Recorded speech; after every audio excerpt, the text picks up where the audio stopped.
going live, and we are live. Hello, Arvind. Hello Sanjeev. Hello everyone. This is Aravind. Currently doing MBBS internship in Christian Medical College, Vellore. We are here with the interview series. Share your story with Aravind. Everyone has a story to tell. So today we have Sanjeev, who is who is specialized in addressing the emotional needs of the patients and other people. I have seen lot of patients like they will never realize that they have a mental disease, and they will come to a general practitioner and they will say, I have pain here, I have pain there, and I have this that. But after giving lot of medications, after giving lot of investigations also, everything will be completely normal and nothing will settle with the medication. And once you rightly identify the pain part, and in the OPD, in front of all the people itself, they will start crying and all their emotions will be coming out. So it's always essential for a doctor to address the emotional needs, mental health of the patient rather than only seeing them as a physical body. So today we have Sanjeev here, Sanjeev Padmanabhan, who is an entrepreneur, trainer, motivational speaker, currently pursuing masters in psychology after his MBBS. He has earned 25 lakhs before 25. He started a movement called Celebrate Therapy, which signifies the importance of therapy for mental illnesses, not exactly mental illnesses, for mental well-being. So he has also went to various countries to participate in various summits. Let's hear it from Sanjeev. Hi Sanjeev. Hi, Arvind. How are you? It's Yeah, so I'm good fine. to How see you. about you? I'm really good. It's so nice to hear from another doctor in Chennai. It's good to be home. I was in Mumbai these 5 years. இப்போதான் திருப்பி மெட்ராஸ் வந்ததுக்கு அப்புறமா உங்களோட interview பண்ணதுக்கு ரொம்ப சந்தோஷமா இருக்கு. So yeah, so you were telling about celebrate therapy. This is what the movement was. So Najmawe, I'm very happy that you are doing this as your project during your internship, interviewing people. I really appreciate and acknowledge this. And I think the Thank you, topic Sanjeev. for today, doctors and consciousness, I think it's a very interesting topic. And I'm very curious with your questions, where do you want to take the interview? I'm very curious to find out. So let's start from the family and the educational background. Okay, so my name is Dr. Sanjeev, and I was born actually in Calcutta, but I was raised in Madras in Chennai. And நான் படிச்சது எல்லாமே இங்கே தான் ஸ்கூலில் வந்து வித்யா மந்திர் மயிலாப்பூர் வேர் ஐ did my till my class 10 I studied there.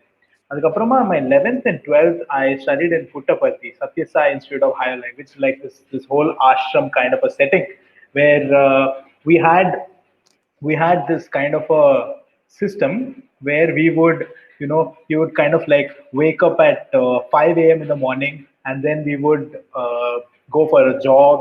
We had this whole kingdom of we sort of a space where we all, like, every meal, 300 people, 300 of us would dine together. And it was really such a fun space to grow up in. I did a 3 year undergraduation course in biosciences in the same institution, Satya Sai Institute of Higher Learning in Bangalore, that one was. And after that, I chose to do MBBS. My MBBS medicine, I graduated from DY Patil University, Mumbai. So that's about me, little bit about my education, what you asked. And right now, I'm going to be doing masters, just going to begin the course. Masters in psychology, MA psychology is what I'm pursuing. Oh, that's nice. So why did you choose to do medicine, Sanjeev? So why I chose to do medicine was because I just wanted to help people to live better lives. And it was just a passion to make a difference to the world. It's just I always want to make a difference to people's lives. To while growing up, I always knew that there is like a greater world that's possible.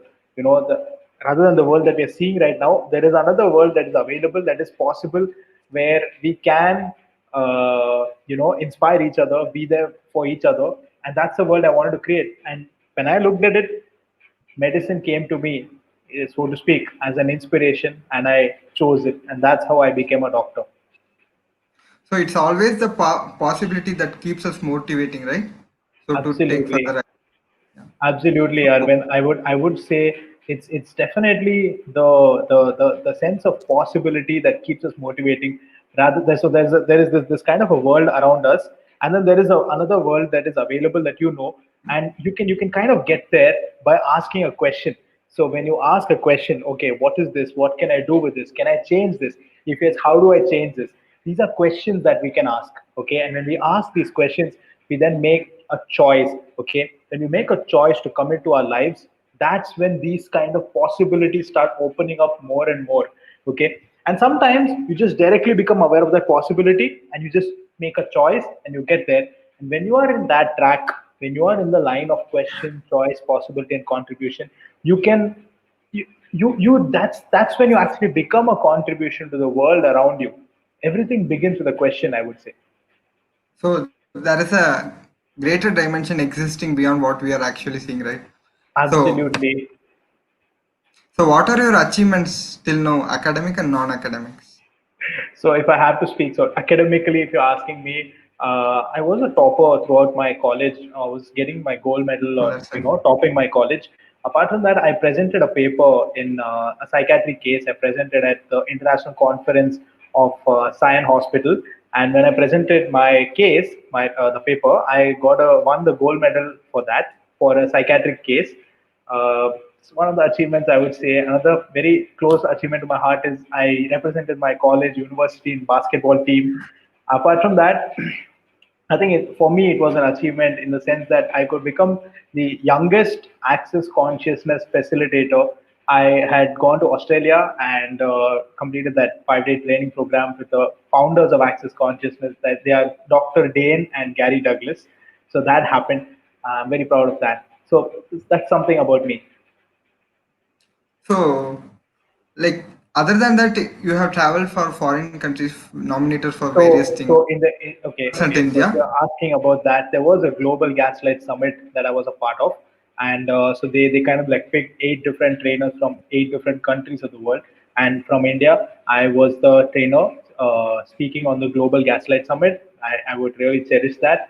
And another thing, so there was this abundance program where there were like 12 different trainers from 12 different countries were invited, and from India, I was invited. So I'm very proud of that. So congratulations for all your achievements, Sanjeev. So Thank you. our wishes for you to achieve more. So how did you earn 25 lakhs before 25? Where did you get motivation from that, and how is this became possible? So the first book that I read about entrepreneurship was The Rich Dad Poor Dad. I read that book and I was like, yeah, this is possible. It's rather than us working for money, it is definitely possible to have money work for you, and that's what kind of inspired me to start creating my own entrepreneurship. I started my own startup. The name of my startup is Your Growth Story. So, Your Growth Story is a counseling and motivational service. And that's how I started making a lot of difference to people's lives. That's nice. So after that, after your startup, how did you get clients? How did you establish their credibility? So if you were to ask me how did I build client credibility, so it all started like in my boys' hostel. So basically, how my routine would be, it was like during my medical college, during the weekdays from Monday to Friday, I would be attending college. And during Saturday, Sunday, right from my first year of MBBS, every weekend I would go attend one workshop or the other. I would learn something, make small tools like that's how I learned NLP, neuro linguistic programming, over a period of workshops. I learned hypnotherapy. I'm also a transaction analyst. So TA, transaction analyst, is another beautiful modality. And then in my third year of MBBS is when I came into access bars and access consciousness, and I started giving sessions to boys in my hostel. And people started getting better. So people will come with issues of breakup, so to speak. Somebody has a breakup, they're having they're feeling heartbroken or whatever, and they see results, they see getting better, they see their grades improving after a couple of bar sessions, and they see that their sleep quality is improving after doing a couple of bar sessions. And it's just that people, the results speak.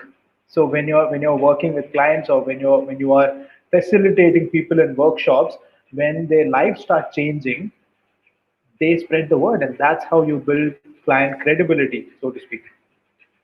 So that's nice. So you are constantly exploring new things and constantly you are learning, right? So our audience, who those who have not read Rich Dad Poor Dad, it's a very good book. So I recommend all of you to read the book. So I will leave the link of the book below in the comments also, so that you can read it. So Sanjeev, so how did you get interested in all these things? These are not conventional things to which a medico got usually exposed to, right? So where did you Yeah. get the interest from? So what inspired me was that so in my second year of MBBS, we had two patients of chronic osteomyelitis. Okay, so patient A did not seem to have a big motivation to get better, but patient B, he wanted to run a marathon. So for all those who don't know, who are non-medicos, chronic osteomyelitis is a degenerative bone disorder which takes quite a long time to get recovery from, right? And the prognosis, in the sense that the amount of duration that we expect the patient to get well in, was kind of similar. The disease was kind of, the seriousness of the disease in both the patients was kind of similar. Patient A did not have a motivation to get better. Patient B had a strong motivation. He wanted to run a marathon for getting better. And I noticed that patient A took 1 year to get better, and patient B got well in 6 months. So I got strongly convinced that to every disease, there definitely is a psychosomatic correlation. So something, an area of interest for me is the psychosomatic correlation of diseases. That is how the mind and how you think about your disease, how you feel about your disease, and what could be a secondary benefit, in the sense what is the reward for it, what is the punishment for this. So Pavlov and a lot of stalwarts of psychology have spoken about this. The mind works in a reward punishment system, right?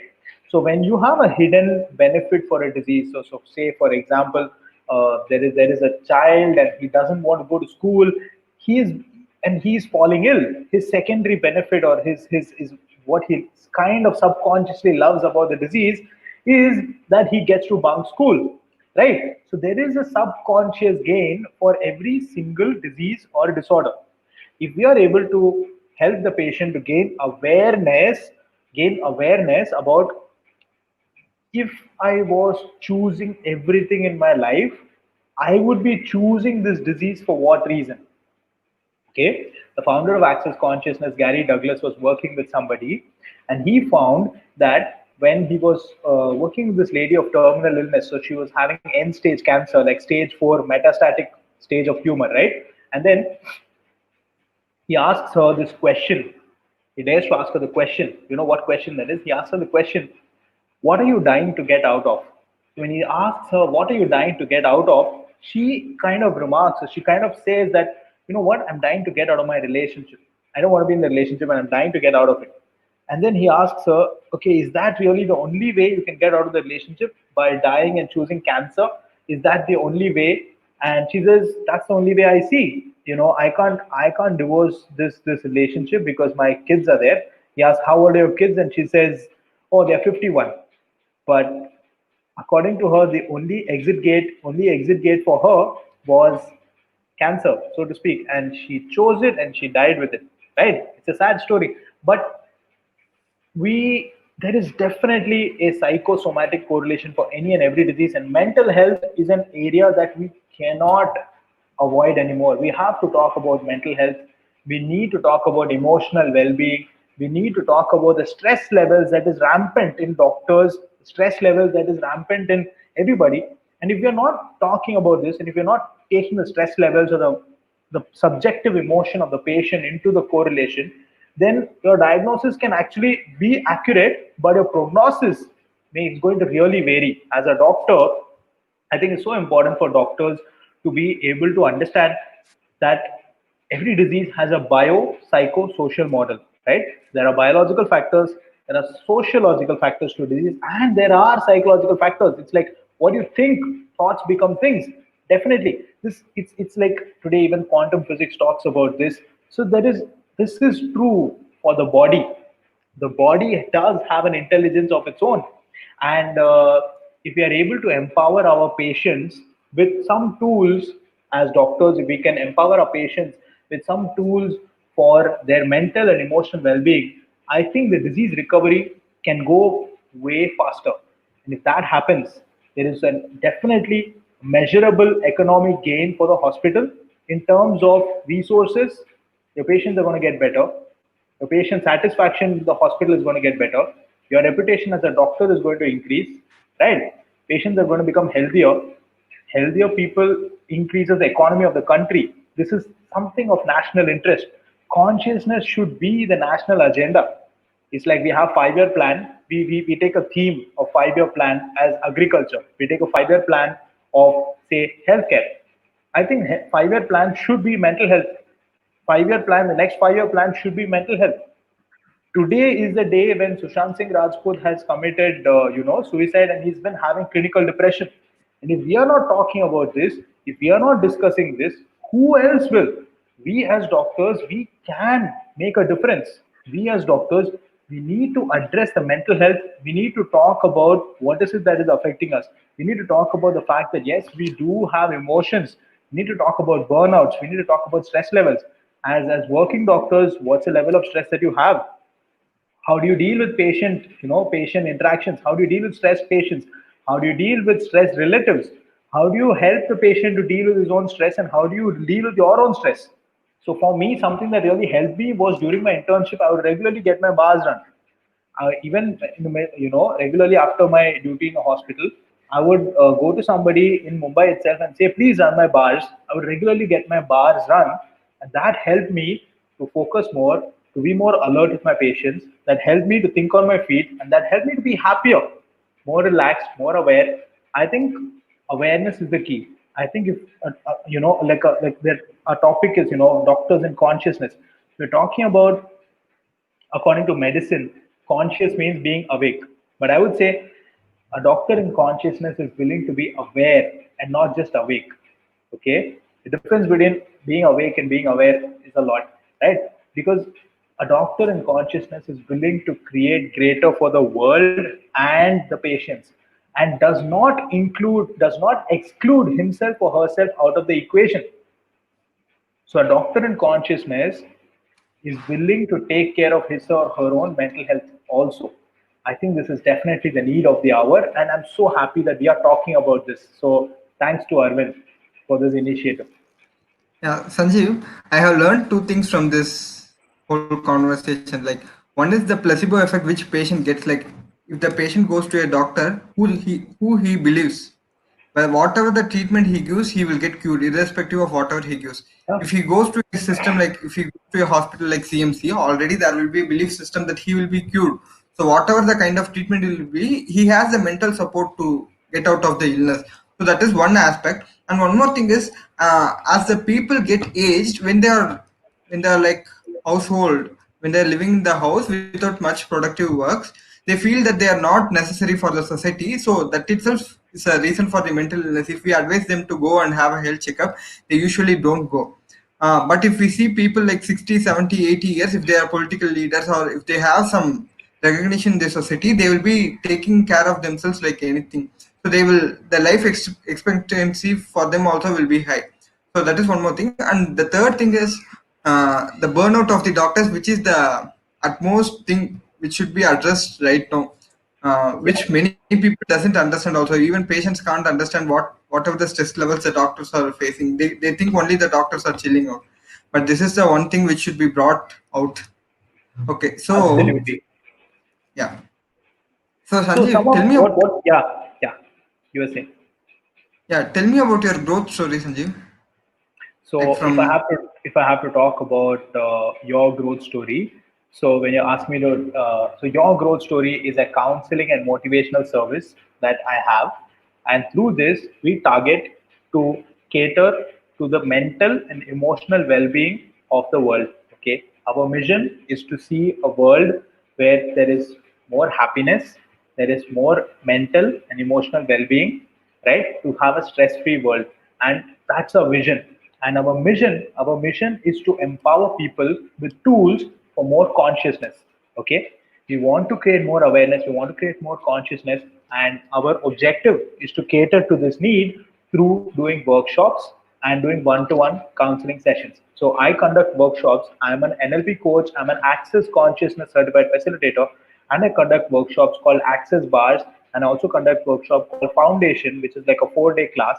Yeah. And in this course we give you a lot of tools. Okay, there is a manual full of tools, right, that you can use to change any and every situation. And apart from that, I do one-to-one counseling or facilitation where we ask you questions, and when we ask you questions, you get to a sense of awareness of your own problem, where you can make the choice to change anything and everything. So in short, this is from Access Consciousness. Access Consciousness says that everything can be changed with a question, with a choice, with an awareness of a possibility. And if you be that, you become the contribution to the world. So this is I'm very closely affiliated to Access Consciousness. I love Access Consciousness. One of the many modalities, therapies that I use in my sessions. So that's what we do at Your Growth Story. So if anybody watching this, you can follow us on Instagram at Your Growth Story. That's our handle. Yeah, sure. It will be shared in the comments also. So Sanjeev, tell in short about what is NLP and who can actually benefit from that. Okay, so now if you want to know about NLP, neuro linguistic programming, it's another modality, right? So neuro linguistic programming or NLP talks about behavior. NLP does not get into the thoughts, the feelings, or the emotions. NLP purely focuses on the behavior. It is a behavioral modification system. So neuro linguistic programming. So neuro is the brain and the behavior. Linguistic is the words or the communication patterns that you use. Programming is how you can change it. So according to NLP, by changing your words that you use and the external your behavior, you can impact a positive change in the way you think. That's what NLP is all about.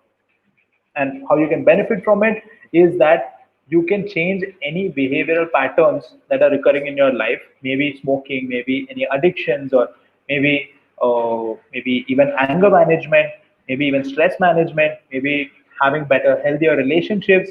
NLP can help you improve your rapport building. Rapport building is one of the tenets of NLP, where so again, a very efficient doctor would build good rapport with his patients, right?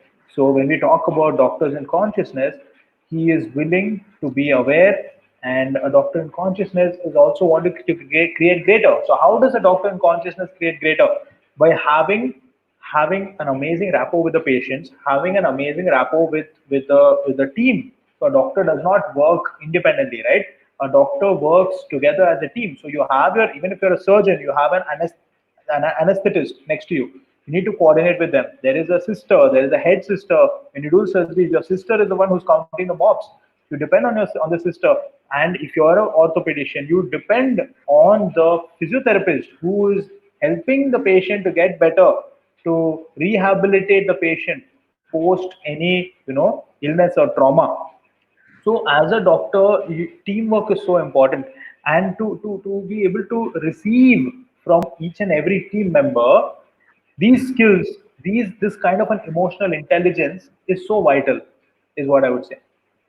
So this NLP, neuro-linguistic programming, is not specific for anyone, right? It is It's essential for for almost everybody. everyone to build. It's for everybody Yeah. who's interested in So rapport building, for everybody who's interested in building the communication skills, and it is for everybody who wants to make healthier relationships in the world.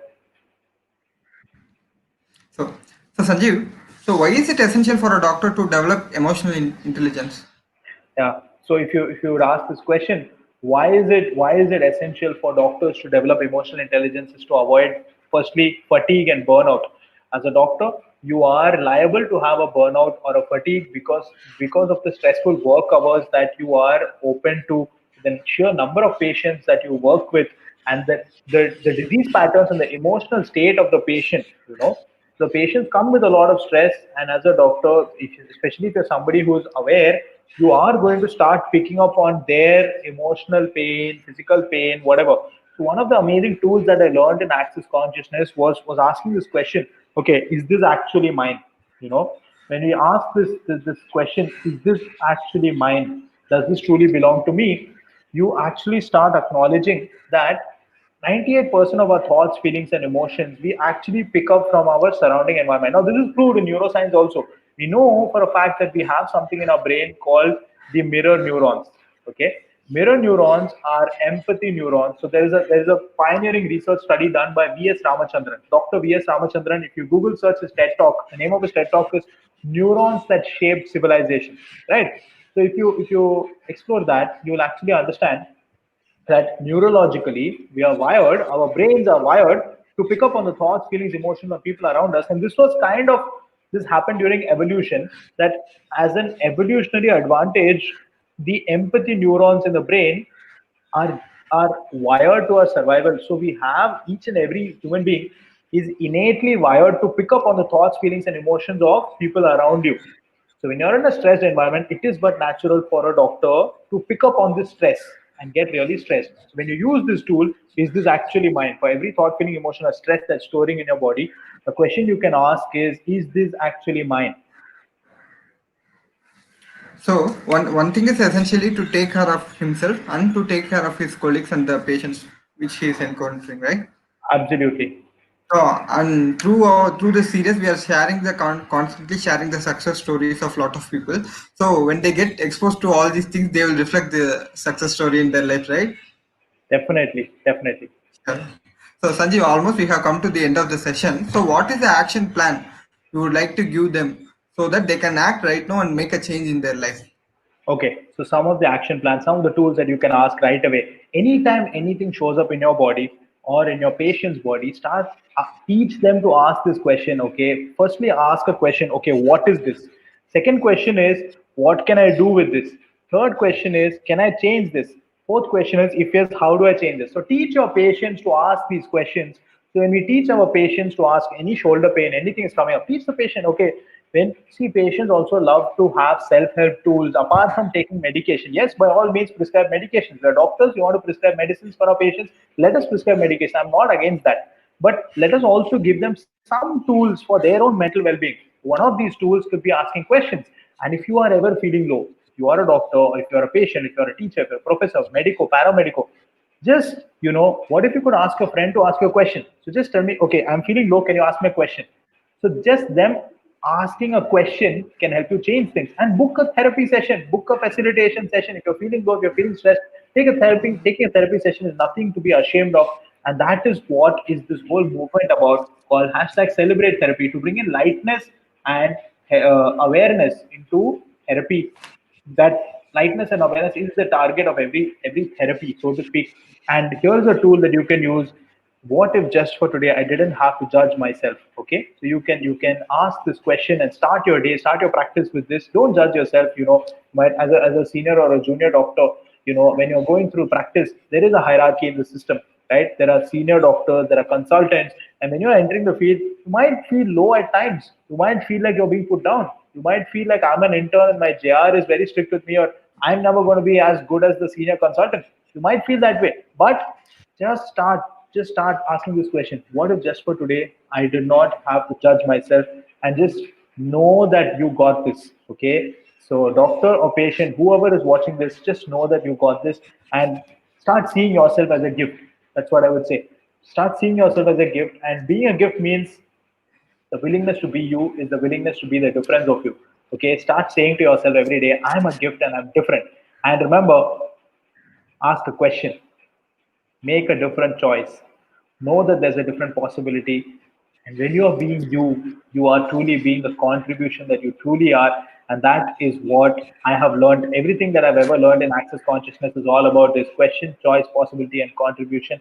And you can ask this question, okay, really amazing questions, right? If you could be all of you, who would you be?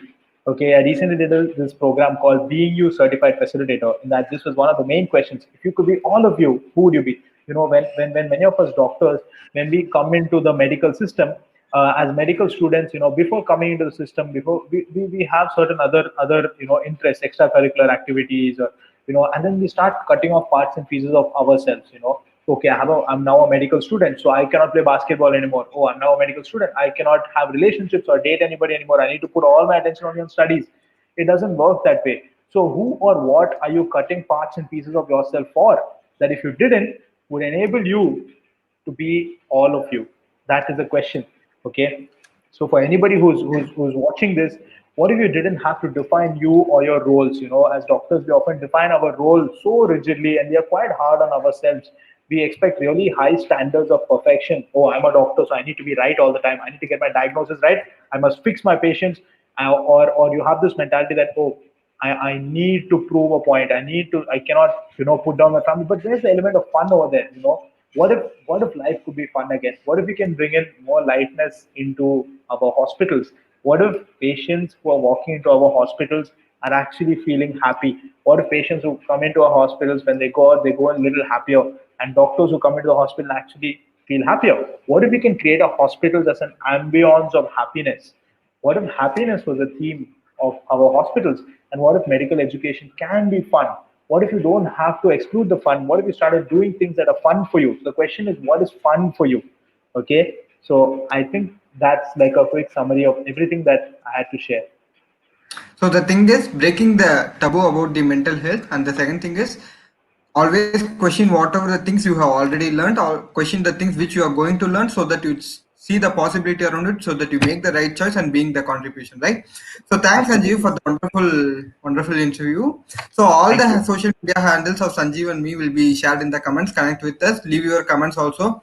And also we are giving a lot of action plans. You after you once you follow the action plans, you come back, leave the comments, what is the experience you had, what are the changes you had in your life, so that the person who are reading that will also have an inspiring story from you. So you can also tell your story, which if it is inspiring, you can always ping me.